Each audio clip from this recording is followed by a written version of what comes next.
భోళాశంకరుడు భక్తైన ప్రియుడైనటువంటి పరమేశ్వరుడికి అత్యంత ప్రీతికరమైనటువంటిది మహాశివరాత్రి. దీన్ని మహాశివరాత్రి అని ఎందుకన్నారంటే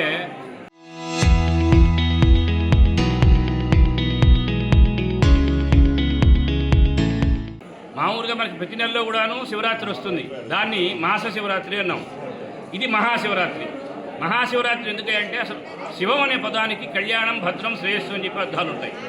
అంటే శివరాత్రి అంటే ఏంటి? శుభప్రదమైనటువంటి రాత్రి అని చెప్పి అర్థం. ఎవరైతే భక్తి విశ్వాసాలతో ఈ శివరాత్రి శుభ సందర్భంగా దగ్గరలో ఉంటే కనుక నదీ స్నానం చేసి ఆ పరమేశ్వరుని యొక్క దివ్యమైనటువంటి క్షేత్రాన్ని దర్శించుకొని పరమేశ్వరుని యొక్క దివ్యమైనటువంటి నామాన్ని జపించుకుంటూ, ఎందుకంటే మనకి ఒక్కొక్క యుగంలో ఒక్కొక్క విధమైనటువంటి విధానం చెప్పింది శాస్త్రం. ఒక యుగంలో దానం చేయమంది, ఒక యుగంలో ధర్మంగా ఉండమంది, ఒక యుగంలోనే ఉన్నా కానీ తపస్సు చేయమంది. కానీ ఇది కలియుగం. కలౌ స్మరణాన్ముక్తి అన్నారు. అంటే ఈ కలియుగంలో ఎవరైతే స్మరణ చేస్తారో వాళ్ళకి ముక్తి లభిస్తుంది. ఆ స్మరణలో కూడాను అమోఘమైనటువంటి దివ్యమైనటువంటి ఫలితాన్ని ఇచ్చేది అంటే శివనామ స్మరణ. అందుకనే పెద్దలు అన్నారు, శివ శివ అనరా చింతలు తీరురా అని చెప్పి. అట్టి శివనామస్మరణ చేసి ఆ శివనామస్మరణ చేస్తూ కూడాను ఆ శివరాత్రి యొక్క ఉపవాసం ఇవన్నీ కూడా ఉంటూ భవ్యమైనటువంటి దివ్యమైనటువంటివి మహామహిమాన్వితమైనటువంటి అమరావతి పుణ్యక్షేత్రం, దీన్ని దక్షిణ కాశీ అన్నారు. అంతేకాదండి, ఇది అమరావతి అంటే సాక్షాత్తుగా దేవతలు నడయాడినటువంటి దివ్యభూమి ఈ అమరావతి.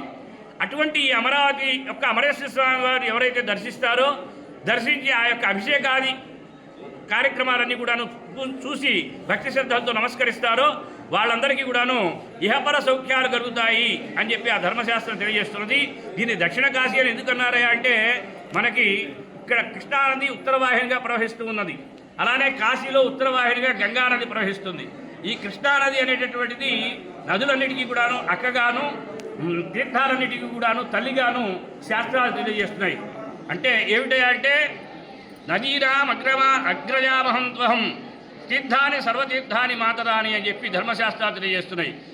ఈ కృష్ణానది మిగతా నదుల్లో వెళ్ళి మనం స్నానం చేస్తేనే పుణ్యం లభిస్తుందండి. కృష్ణానదిలో ఒకవేళ కనుక జలం లేకపోయినప్పటికీ, ప్రవాహం లేకపోయినా సరే భక్తి శ్రద్ధలతో నమస్కరించుకుంటేనే కోటి జన్మల్లో చేసుకున్నటువంటి పాపాలన్నీ కూడా నశిస్తాయి.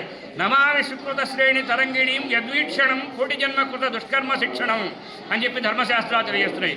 అంటే ఏమిటయ్యా అంటే పరమ పవిత్రమైన, భవ్యమైన, దివ్యమైన, మహామహిమాన్వితమైనటువంటి ఆ కృష్ణానదిని చూసి నమస్కారం చేసుకుంటే చాలయ్యా, కోటి జన్మల్లో చేసుకున్నటువంటి పాపాలన్నీ కూడా పటాపంచలవుతాయి అని చెప్పి ధర్మశాస్త్రాలు తెలియజేస్తూ ఉన్నాయి.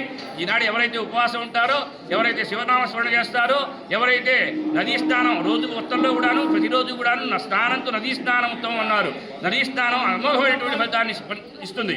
అటువంటిది ఇది ఒక మహాపర్వదినం కాబట్టి ఈనాడు చేసేటటువంటి నదీ స్నానానికి విశేషమైనటువంటి ఫలితం అనేటటువంటిది తప్పనిసరిగా ఉంటుంది. కాబట్టి నదీ స్నానం, ఆ దైవ దర్శనం. మనం ఇందాక అనుకున్నాం శివ అంటే చింతలు తీరురా అని చెప్పి.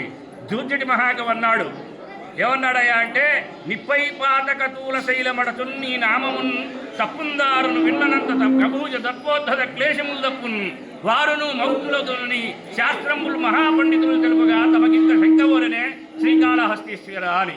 అంటే మహాపాతకాలన్నీ కూడాను మనం ఏంటంటే ఒక పెద్ద దూది కుప్పను పెట్టామనుకోండి, దాంట్లో ఒక మినపగింజంత అగ్నిని అంటే ఒక నిప్పుడో పెట్టినా అది మొత్తం భస్మం అయిపోతుంది. అలానే మనం అనేక తెలిసి జ్ఞానతః అజ్ఞానతః చేసినటువంటి పాపాలన్నీ కూడాను ఆ శివనామస్మరణ చేసినందువల్ల పటాపంచలవుతాయని దాని అర్థం. అందరూ కూడాను ఆ పరమేశ్వరుని దర్శించుకొని సర్వసౌఖ్యాలు పొందవలసిందిగా ప్రార్థిస్తూ ఉన్నాం. శుభం. చరిత్ర సృష్టించినోడు ఇప్పుడు ఆ చరిత్రని తిరగరాయబోతున్నాడు. అబద్ధాల గోడల్ని బద్దలు కొట్టి నిజాలను రాగా మీ ముందుంచబోతున్నాడు. నిజమైన వార్తల కోసం వెంటనే డౌన్లోడ్ చేసుకోండి రా యాప్ని.